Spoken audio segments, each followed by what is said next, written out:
naman na tayo na nandito, nagtagumpay tayo. Kasi sa kabila mo ng mga sinan natin, sa ating mga tahanan, sa kabila ng mga ginagawa natin, tayo nagtungo pa rin dito, tanda naman na tayo nagtagumpay. Amen po ba? Ito lang po, ito po mga salitang ito kasi nagbinigay sa atin ng tulong dito, ito po pagsagot natin kapag tayo kinakamusta. Ito po yung mga kompleto na. Wala na po tayong hahanapin pa. At sabi po ng banal na salita, kung ano daw po yung laman ng puso at isip natin at ibinubuka ng ating bibig, ito daw po yung magaganap sa ating buhay. Naniniwala po ba kayo? Amen. So yun daw po yung magaganap sa ating buhay. Kaya po, sa lahat po na pinupuntahan kong gawain, ay encourage po, lahat po tayo, sikapin po natin sa buhay, sa puso, sa isip ang mga salitang ito, at nakatitiyak ako, ito ang magaganap sa ating buhay. Amen po ba? Kaya po naman, kung sakali mga makakabalik dito, nawa po sabay-sabay natin sasagutin ang mga salitang ito. Sa mga hindi pa po nakakasagulo, hingi tayo ng kopya sa mga buhay para sa susunod na pagpunta ko dito, sabay-sabay tayo magkakagumpay sa pangalan ni Jesus. Amen po ba? So tayo mga kamay, ibabay mo din sa ating Panginoon. Ayan, glory to God. So, nais ko rin po magpakilala sa inyo, since first time ko naman po dito sa inyong lugar. Allow me to introduce myself. Ako po si Gabriel Hernandez, at ako po ay kabilang po sa PFCC 24 Preacher. Nandiyan po, actually po, dito po sa inyo ako solo preacher. Para hindi po makakalating yung preacher, so ipinadala po sa amin at ako po yung pinahayin po ng deployment namin dito sa lugar ko. Ngayon, bakit kayo nilang dito ako nakakita? Kasi po, si Brother Jeff po ay isa pong preacher sa Dubai, UAE. Ayan po. Ako po ay pinutang preacher sa Dubai, UAE. Masyado po ako na-inla sa Word of God. Kaya po mag-isip po ako mag-full-time preacher naman po sa ating ministry. Ang sabi po ng iba sa akin, sayang daw po yung pagkakataon, sayang daw po yung opportunity, nasa Dubai na, umuwi pa ng Pilipinas. Ang sabi ko naman sa kanila, walang bagay ang nasasayang kapag si El Shaddai ang inuun ako. Amen po ba? Kaya ako naniniwala ng mga kapatid, hindi nasayang ang oras ko sa pagpunta sa lugar na ito. Kasi sabi nga, seek ye first the kingdom of God and His righteousness, and all these things shall be added unto you. Inuna niyo si Lord ngayong gabi ito, instead na nagmumol ka, instead na nagpupuyakoy ka sa lantahan at inuna mo si Lord, kaya for sure, uunahin hindi Yahweh El Shaddai ang umapangangailangan mo. Kasi si Lord kapag nangako, tapat sa pangako niya at tinutupad niya. Amen? So ngayon po, sa ating gospel ngayon, tatalakayin po natin yung kwento ng alimugang anak. Amen? So, sasabihin ng iba, ay hindi ba yung anak na namin niya, sa ulo na namin niya. Kasi sa totoo lang, ito pong kwento ng alimugang anak is isa sa pinaka-famous na story dito sa Bible na talagang lagi natin maririnig. Pero I believe, ganun pa nga, bakit ito inuulit-ulit kasi nais na maalala sa atin ng Panginoon at nais ng Panginoon na hindi natin makalimutan anumang aral na meron dito sa alimugan. Minsan daw po, meron daw po isang pamisyoner na nagpunta kasi bishop lumalang doon sa kanilang simbahan. At itong pamisyoner, nagpapigo, lumabang kay bishop. Sabi niya, Bishop, bakit ba naman yung aming Paris Chris ayaw mo pang palitan? Wala naman siyang tinuturo, kundi ang pag-ibig. Mula nang dumating siya, amin na na siya nandito, wala nang ibang topic about pag-ibig.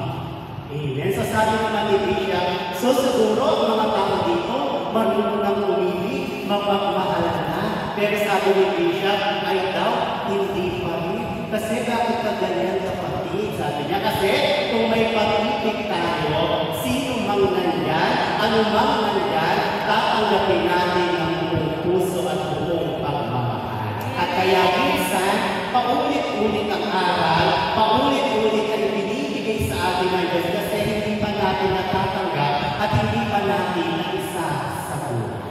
Ang nais ni Lord, ano mga aral na napapakinggan natin, hindi mo ito sa ating puso at makikita sa ating pamumuhay. Amen po ba? Yung mga sumasang-ayon, asal naman at iwagay-wag. Medyo mahirap na po ang mga anak ng Diyos ay talaga palakapilo. Pero ngayon, bukay-bay mo na tayo. Ang mga anak ng Diyos na sumuhin yan. Susunod po tayo kung ano mga pinapagawa sa atin ng sinula. Amen po? At ang kwento ito na sinabi ni Jesus ay sinundan, ito po ay kasunod ng dalawang kwento rin. Meron pong kwento pa na sinundan ito. Yung una po, ang nawawalang ang lupa. Tingnan niyo po ha, yung unang kwento na sinundan ito, bago yung kalipunang anak, una yung nawawalang ang lupa. Pangalawa, yung nawawalang pera. Yung nawawalang pita. So kung titignan po natin yung pattern, dapat po, sabi ng mga scholar, hindi naman daw po ito binigyan ng title ng ating Panginoon. Amen? Wala daw po title si Jesus dito. So, kung titignan po natin yung pattern, dapat po, hindi po ito ay ang anak, bagkus ito ay nawawalang anak. Amen? Dapat daw po ito daw po yung title nito, nawawalang anak. Amen? Kasi kung mayroong mapilang akot na pamagat, ay dapat kasunod, nung sinundan niya, at ito nga po ay siya nawawalang anak. Kaya mamaya, titignan natin, ano ba yung dapat talagang title para sa ating pag-aaralan ngayong gabi. Amen po? At remember lang po ha, ito ay isang gawang kwento na sinabi ni Jesus at ang mga pangyayari nito ay hindi aktual na nangyari ngunit mayroon itong malalim at makakulbang aral. Ganyan po kasi ang talinghana, isang may kwento na may aral. So ang ating tatalakayin ngayon ay isang kwento o isang maising kwento na iyak ko naman na nauuwi tayong pinagpala, nauuwi tayong answer prayer. Naniniwala ka kayo doon? Amen. Glory to God. Dito po, makikita po natin, kilala ni Jesus yung mga audience niya. Alam na alam ni Jesus ang lahat ng mga tao na nakapaligid sa kanya. Kasi nga, ang ating Panginoon is all-knowing God. Nababatid niya ang nilalaman ng puso't isipan ng bawat isa sa atin. Maging tayo ngayon, alam na alam ni Jesus na sa mga sandali dito, meron pang kahilingan sa kanya. Alam na alam ni Jesus na sa gabing ito, meron pang pinagdaraan. Kaya alam na alam din ni Jesus na pagkatapos natin kung ngayon pa lang, alam niya ang biyayang ibibigay sa iyo ngayong gabi. Kasi nga si Lord, alam na alam ang nilalaman ng puso't isip natin, maging ang himla ng buhok natin, alam daw yan ng Panginoon. Kasi nga, walang nalilili sa ating Panginoong Yahweh. At ngayon, kapag susuriin natin ang kwento ito, bibigyan natin ng pansin ang ilang background o information kung paano natin tatanggapin yung mga salitang ito. Ngayon, iisa-isa din natin. Una, tingnan natin ano ba yung lesson na makukuha natin doon sa prodigal son. Ito po yung anak na pasaway. Ito po yung bunsong anak. Baka sabihin nyo, pasaway niya anong aral na makukuha natin? Pasaway niya. Pero, I believe sa bawat karakter na inilagay dito ng Panginoon, lahat ng ito may aral tayong makukuha. Kasi hindi pa payag ng Diyos na uuwi tayo hindi pinagpala. Amen po? So, una, the first lesson na makukuha natin, doon muna tayo sa prodigal son, ang makukuha po natin, God does not always get in the way of our sinful desire. Yeah. God does not always get in the way of our sinful desire. Ibig sabihin, hindi na ng Diyos tayo sa ating makasalanang pagkakasa. Hindi niya tayo pipigilan kung meron tayong bagay na gustong gawin na hindi kalooban niya. Bakit alam niyo na, bakit ganun, brother friend? Bakit hindi na nga nakalooban? Bakit hindi niya tayo pipigilan? Para maunawaan po natin, tayo po muna ay magpapagkakaya ng konti. So tayo magtatay-tatay. Ayan, sabi ko dito, para talagang makunawa natin, sabi dito, ang anak na ito ay ang bunso sa dalawang anak na lalaki. Sa kultura ng mga Hudyo, may mga patakaran para sa pamamahagi ng kayamanan sa mga bata. So mayroong rules kung paano ibamahagi. At yan po is matutunayan po natin sa aklat ng Deuteronomy. Ayan, Deuteronomy, na sabi po doon sa 21 verse 15 to 16. Ang sabi po dito, kung ang isang tao ay may dalawang asawa, ano pat man ay yung isa ay sa isa, ngunit kapwa ay anak, at ang pangalan ng anak ay sa hindi niya naalamahan, huwag alisin sa kanya ang karapatan bilang panganay upang ilipat sa anak ng asawa na kanyang minamahal. Ang ikilala ng panganay ay ang una niyang sukli at dito ibibigay ang dalawang bahagi ng kanyang ari-arihan kahit siya ay anak na hindi gaano kamahal. So ganito po yung pagbabahagi. Ibig sabihin, dalawang bahagi ang makukuha ng mga panganay na anak. Pero tandaan po natin, dito po, this system, ang pamamahalan nito ay hindi mangyayari hanggat ang ama ay hindi po nagre-retiro at hanggat ang ama ay nais pang pamahalaan ng kanyang ari-arihan o kapag ay hindi pa mamamatay, wala mong karapatan yung mga anak. Until yung ama ayaw ng pamahalaan yung kanyang ari-arihan o siya mamamatay na, doon lang magkakaroon ng karapatan yung mga anak doon sa ari-arihan. Nakigets niyo po? Ayan, so ganun po yung patakaran nila, ganun yung rule nila. Kaya ito po ang katotohanan na ang anak na ito ay humingi ng kanyang bahagi ay lubhang kawalan ng anak. Amen? Nang hiningi ng bunso yung kanyang bahagi ng kanyang mana, ipinakita niya dito yung disrespect niya sa kanyang ama na tila ba sinasabi niya mamatay ka. Amen? Na pinapakita niya wala ng pagpapahalaga sa yung tuloy na rin sa ama. Pero pansin po natin, hindi po dito nakipagtalo ng ama. Wala pong salitang narinig sa ama, bagkos, ibinigay ng ama yung nais ng anak, kahit alam niya na ito hindi magandang patuloy. Ganon din po ang ating Panginoon sa atin. Ganon din po siya sa atin na ang ating Panginoon napakabait, napakabuti, napaka-gentleman. Na kung minsan yung hinihingi natin na kahit pa alam niya hindi makakabuti sa atin, He will allow it. Bakit? Kasi tayo po ay mayroong free will. Ito pong free will na ito, never paghihinasukan ng ating Panginoon. Katulad po ng anibutang anak o sa kwentong ito, hiningi niya po yung bagay na alam ng ama na maaaring napahamak niya. Ganun din po ang ating Panginoon. Dahil na may free will tayo, never na ito paghihinasukan. Kahit minsan, kung hihingi ka ng mga bagay na alam niya hindi mo ikabubuti, ibibigay niya ito kasi nga hindi niya paghihinasukan yung free will. Ito po yung lesson na matutunan natin sa kanilang. Pero, naniniwala ako na natin, kapag hindi ang sarili mong magustuhan ang ginawa mo, bagwas magustuhan ng Panginoon, ang buhay mo ay mapapabuti. Kasi ang ating Panginoon, walang bagay na hinangad na ikasasama ng kanyang mga anak. Amen. Sabi nga sa Sarawit, pagkabutihan ang nais mo. Ganun tayo pamahal ng Panginoon. Kaya nawa, huwag natin iginit yung sarili lang natin kagustuhan.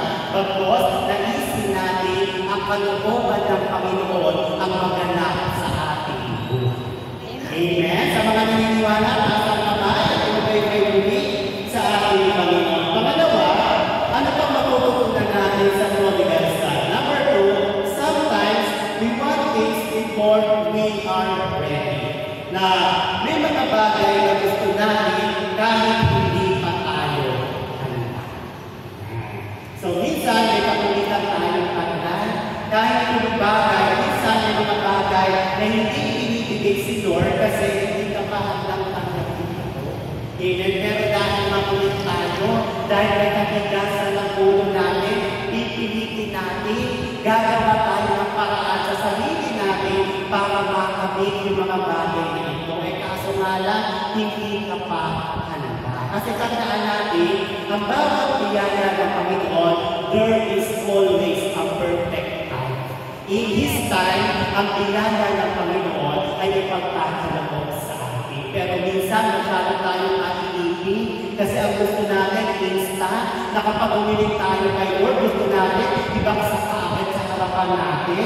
Pero ang totoo, ang Panginoon, nais niya bago ibigay sa iyo ang biyaya, nais ng Panginoon, ihanda muna, ihanda ang puso mo, ihanda ang isip mo, ihanda ang karakter mo, upang kapag tatanggapin mo na ang biyaya ito, nakatitiyak ang Panginoon na magiging masaya, na mai-enjoy mo ang bawat pagpapalang ibibigay sa iyo. Amen? Dito sa gospel, nakita natin anong ginawa ng alibang anak o yung pasaway na anak, pinilit niyang makuha yung biyaya hindi pa dapat o hindi pa napapanahon para sa kanya. Kaya anong nangyari? Nanuspal lahat ng kanyang kayamanan. Walang pinakuhan. Kasi kung matututo tayo maghintay sa tamang oras, sa tamang panahon, nakatitiyak ako sa iyo ang buhay na ganap at kasiyasiya ang ipagkakaloob sa iyo ng ating Panginoon. Amen? Kasi ayaw ng Panginoon na temporary kasiyahan ang tatanggapin mo. Ang gusto ng Panginoon, pang forever. Kaya sa mga nagsasabing walang forever, mayroong forever. Kapag si Lord ang nasa buhay mo, forever ang pagpapalang humahagas sa iyong buhay. Amen? So may mga bagay, ayan, nakita natin, no?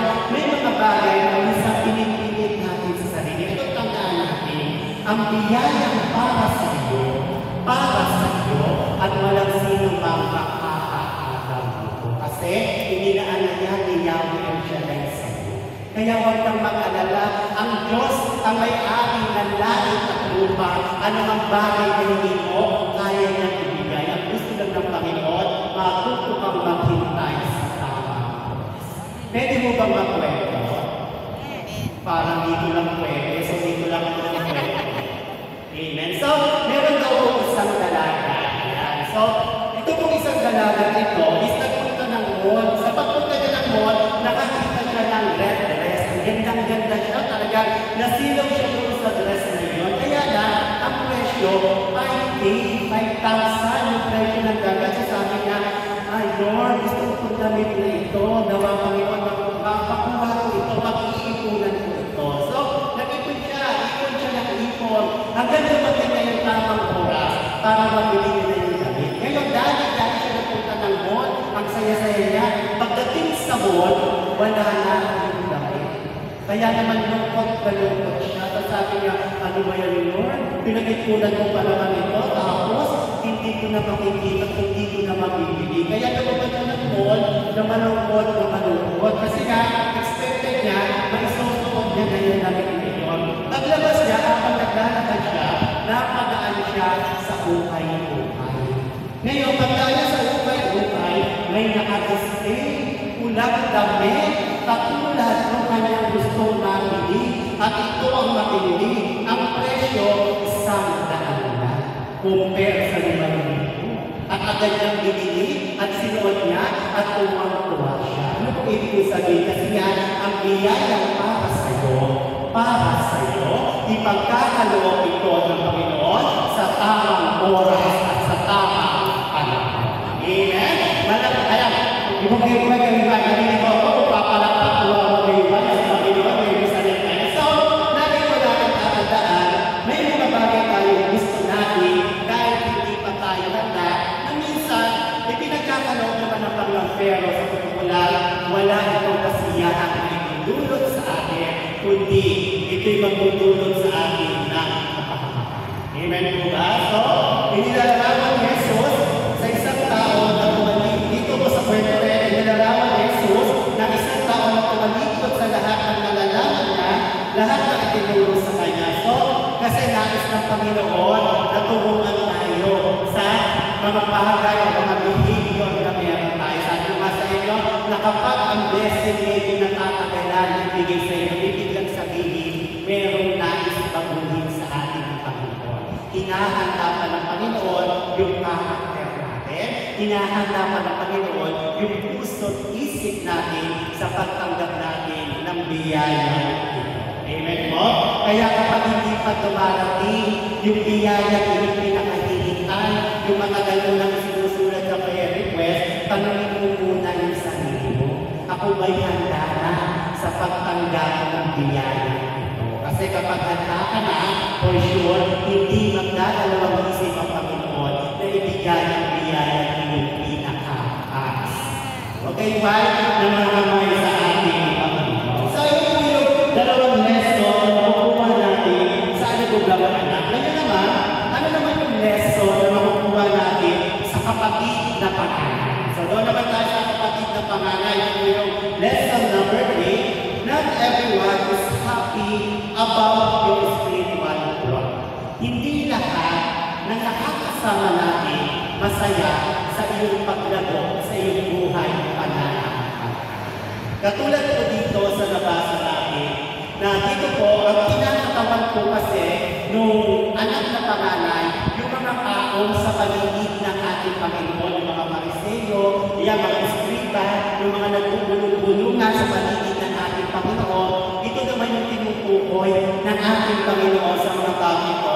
At nakita natin, no, na meron silang mga paniniwala na kapag yung isang batang ganito is naging pasaway sa kanyang sa Panginoon, alam naman ng mga tao na hindi ito mapapagdaman sa Panginoon. At kapag ikaw'y nakikisalamuha sa mga makasalanan, ikaw ay makasalanan na rin. Ganun po yung thinking ng mga Pariseo. At dito, nakita din natin yung pangalan na anak. Kasi dahil isa siya sa mga tao ito, ganun din po yung thinking niya. Kaya yung nagbabalik yung kanyang kapatid, hindi siya masaya. Amen? Hindi siya naging masaya sa pagbabalik ng kanyang anak. Kung papansinin po natin, hindi niya sinabi na kapatid ko, bagkos ang sinabi niya doon, yung iyong anak. Amen? Ang sabi na po doon, son of yours sa wikang Ingles. Hindi niya sinabi o hindi niya tinukoy na kapatid ko. Kasi nga, hindi siya masaya sa pagbabalik ng kanyang kapatid. Pagkabalik sa kanyang buhay. Amen? Hindi siya masaya o hindi siya masaya na muling nagbabalik yung kanyang kapatid. Minsan po, sa buhay natin, yun din po, kapag tayo nalutumbalik at nagbabalik sa ating Panginoon, hindi lahat ng tao sa paligid natin nagiging masaya. Pero no matter what happen, ano mang isipin ng mga tao sa paligid natin, ang isipin mo, ang sasabihin ng Diyos tungkol sa'yo, hindi na mga taong nasa paligid.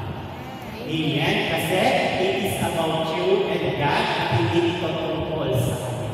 Ito ay magbabalik mo sa ating Panginoon at ang nais ng Panginoon tayo lahat kasi ayaw niya naman mawawalay sa atin. Amen? Ang nais ni Lord, ang bawat isa sa atin, pagdating ng tamang panahon, lahat tayo ay makakapit. Alam niyo mo ba ang favorite na kape ng ating Panginoon? May kausap ba ako dito? Kopi ko lang ba? O kapit marako ba? Ayan. So, alam niyo mo, ang favorite na kape ng Panginoon ay ang maapi. Yun po yung favorite na kape ng Panginoon na ang bawat isa sa atin ang nais ng Panginoon makapili niya. Ayaw ng Panginoon na may isa sa atin merong mawawala. Even yung kapitbahay ng mismo sa si Marites, ayaw ng Panginoon na mawala yan sa kanya. Kaya kapatid, kaya na tinatawag ng Panginoon sa gawain ito kasi merong kang purpose, merong kang vision. Sabi mo sa katabi mo, merong kang vision. Ayan, meron tayong vision. Ano ang vision natin, kapatid? Hindi ka tinawag ng Panginoon sa gawain ito para lang maupo, para lang makinig at i-chat down yung sinasabi ng preacher. Nandito ka kasi merong nais ipagawa sa iyong Panginoon. Nais ng Panginoon na sa pamamagitan mo ikaw ang magiging Kristo sa lugar na ginagalawan.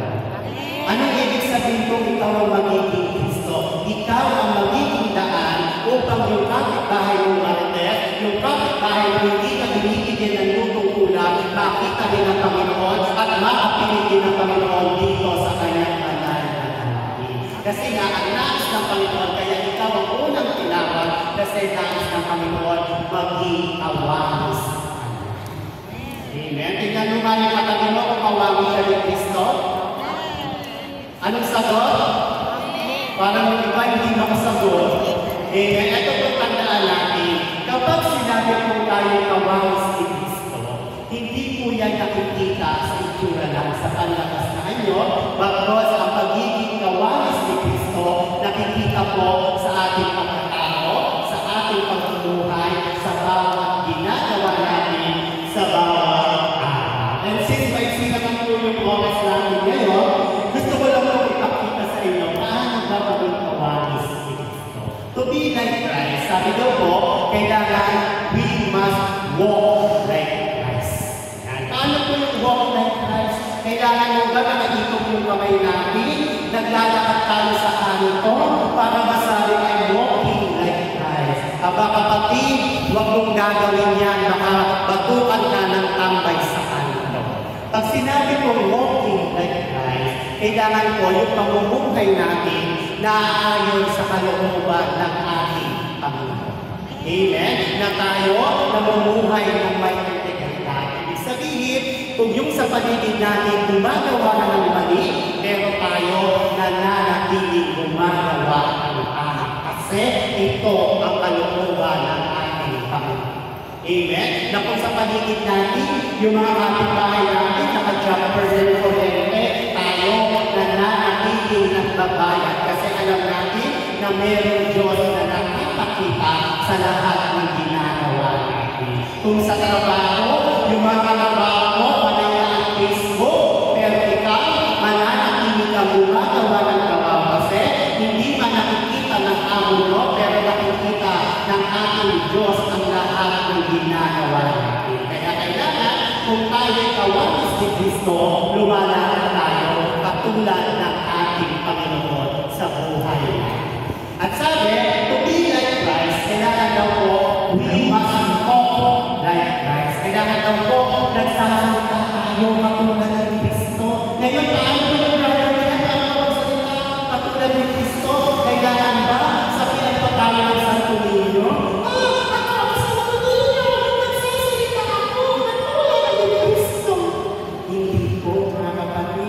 Pag sinabi kong talking like Christ, sa pananalita natin, nakikita ang malasakit at pag-ibig sa kapwa natin. Na sa bawat pag-ito natin ng salita, iisipin natin mabuti, ito ba'y makakasakit sa kalooban ng kapwa ko?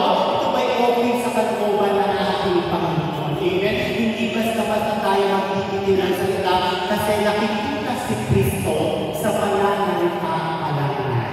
Kaya kailangan sa bawat pagbitin natin ng salita, iisipin natin mabuti. Minsan po, yung sugat na talagang sugat, gumagaling ng isang linggo, pero yung masakit na salita, minsan isang taon na, hindi pa gumagaling. Minsan pinamatayan na, hindi pa napapakala. Kaya bilang awamis ng ating Panginoon, bilang kamukha ng Kristo, kailangan sa pananalita pala, nakikita na tayo'y anak ni Yahweh El-Shaddai at tayo'y kawamis ng ating Panginoon. Amen? Baka naman pagdating sa simbahan, ganun na parang magalaban na kung magsalita. E pagdating naman sa bahay, lagatera ang buwan. Amen? So kailangan kung paano tayo namumuhay sa loob ng simbahan, dahil hindi natin ito sa labas, kailangan nakikita si Kristo sa atin. At ang sabi daw po, to be like Christ, kailangan we need to smile like Christ. Ngitian yung katabi. Ngitian yung katabi. Ngiti mo, magputakuti. Ngitian lang, magputakuti. Ang sabi ko ni Mother Teresa, smile is a precious gift na pwede mong ibigay sa kapwa. Amen? Kasi imagine, kung hindi ka lang nakakapabigay ka pa ng regalo. At dito sa Ini-emphasize din po yan ang buong lingkod. Kaya nga po naman tayo, inhale, exhale, and smile. Na ano bang pagkakataon, na ano bang sitwasyon, ang mga anak ng Diyos, lagi nakangiti. Amen? Na kahit may dumitin ang oras natin, naka-smile pa rin tayo.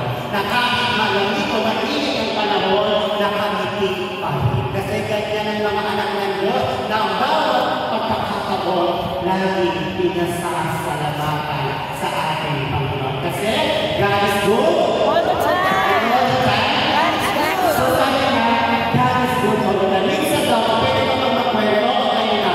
Para may tumakasal na kami kasi. Isang kwento na lang po. Minsan daw po, meron isang hari. Alam niyo naman po yung mga hari ito po. Kapag ang hari, dati merong alalay.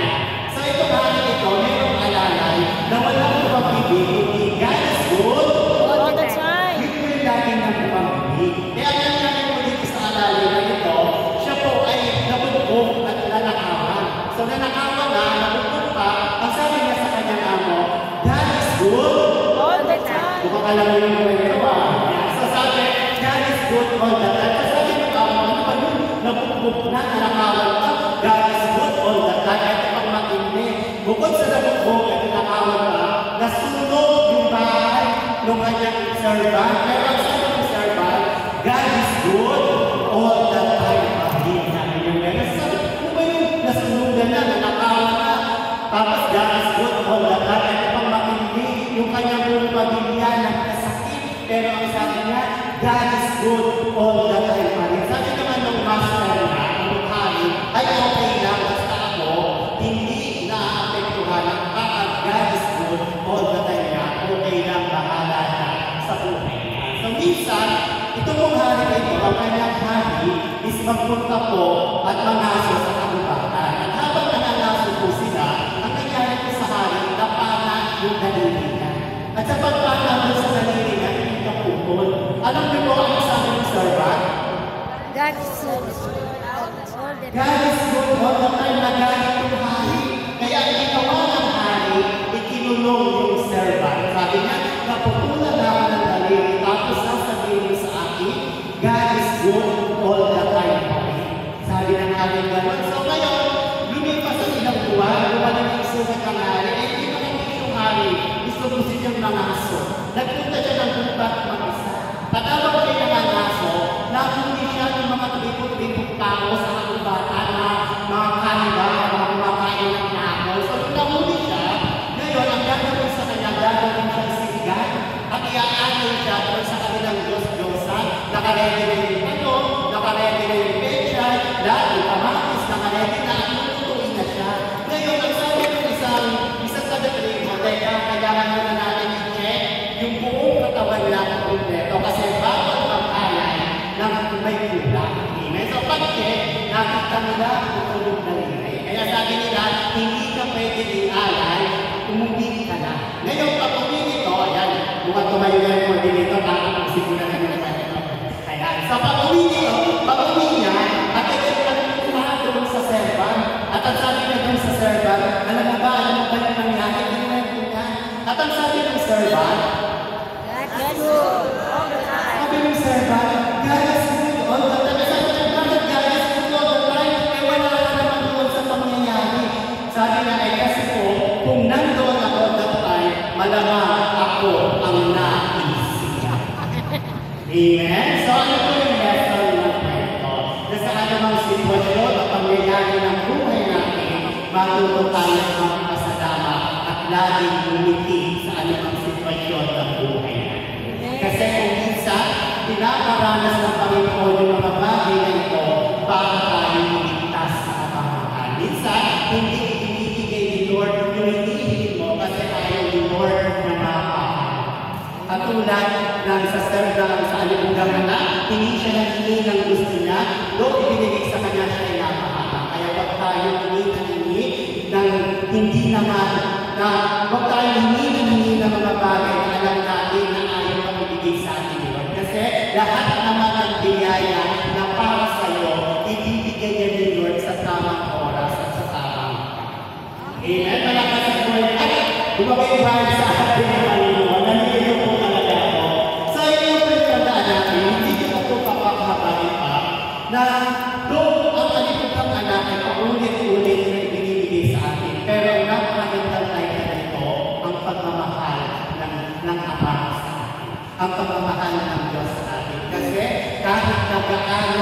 gaano masakit ang ginawa ng anak, yung ama tinanggap yung anak, kahit gaano lumayo yung anak, ang ama tinanggap ang anak. Ganyan din ang ating Panginoon sa atin.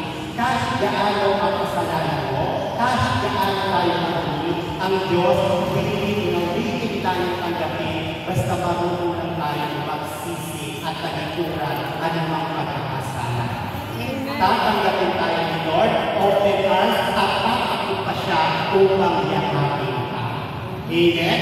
At kapag tayo niyayakap ng Panginoon, nawa na tayo ibigin sa kanyang mga yakap. Kasi kapag si Lord ang naghalik sa buhay natin, nakatigiyak ako, lahat ng nagising mo sa buhay, lahat ng planuhin mo sa buhay, magaganap ito sa buhay natin.